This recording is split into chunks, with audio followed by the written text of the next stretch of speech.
আসসালামু আলাইকুম। নতুন একটা ভিডিওতে আপনাদের আবারও স্বাগতম।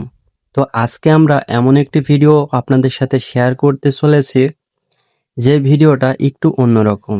আজকে আমরা কৃষক সম্পর্কে কিছু বলবো এবং ধান সম্পর্কে কিছু একটা বলার চেষ্টা করব। তো আপনারা সবাই অবগত আছেন এখন বর্তমানে ধানের কিন্তু সিজন চলছে, তো যার কারণে কিছু কিছু ধান কিন্তু ইতিমধ্যে পেকে গেছে, আবার কিছু কিছু ধান কেবল ফুলি কমপ্লিট হয়েছে। তো সব মিলে কিন্তু সবুজের একটা আকৃতি আস্তে আস্তে হারিয়ে যাচ্ছে, সোনালী আকারের একটা আকৃতি আসছে।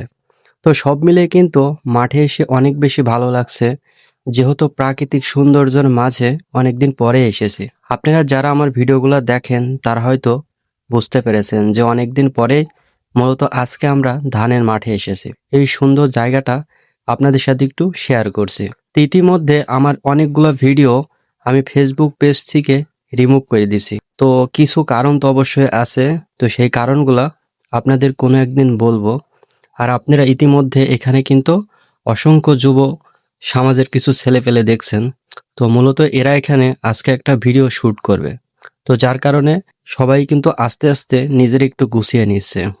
তো সবাই একটু দাঁড়িয়ে আছে, কেউ বা কাজ করছে। তো সব মিলে কিন্তু পাশে আমরা ধান ক্ষেতটা দেখতে পারছি। তো এই যে সুন্দর একটা ধানের সিজন চলছে, এই সিজনে কিন্তু চাষি যেসব ভাইরা আছে তারা কিন্তু অনেক বেশি খুশি।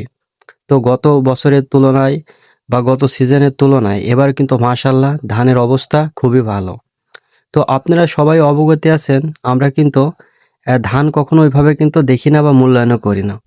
যারা কৃষক ভাইরা আছে তারা কিন্তু এগুলা রোদে পুড়ে এবং বৃষ্টিতে ভিজে ফসলগুলা নিজেরা তৈরি করে। তো তাদের কিন্তু অনেক কষ্ট হয়, রোদে পুড়ে বৃষ্টিতে ভিজে ফসলদের তৈরি করা কতটা কষ্টের, যারা করে শুধু তারাই জানে। তো এর মূল্যটা আমরা কিন্তু কখনোই দিই না।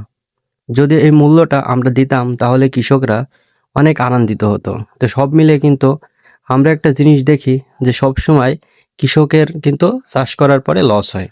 তো এই লসগুলা কখনো কিন্তু আমরা বিবেচনা করি না যে একটা ধান তৈরি করতে কতটা কষ্ট হয়, কতটা শ্রম এখানে দিতে হয়, এই বিষয়ে কখনো কিন্তু সাধারণ লোক কখনো মুখ খোলে না। আর আমাদের বাংলাদেশের বেশিরভাগ মানুষই কিন্তু গ্রামে বসবাস করে। তো গ্রামের মানুষরা হিসাবে 99% মানুষই কিন্তু এই কৃষিকাজের সাথে জড়িত। তো সব মিলে কিন্তু এরা কিসের উপরে বেশি নির্ভরশীল? অন্য কোনো কাজের উপরে নির্ভরশীল না। গ্রামের মানুষগুলা সবাই বিশেষ করে কৃষিকাজের উপরে নির্ভর। তো ভিডিওটা অনেক লং হয়ে যাচ্ছে, সবাই ভালো থাকবেন, সুস্থ থাকবেন। আসসালামু আলাইকুম।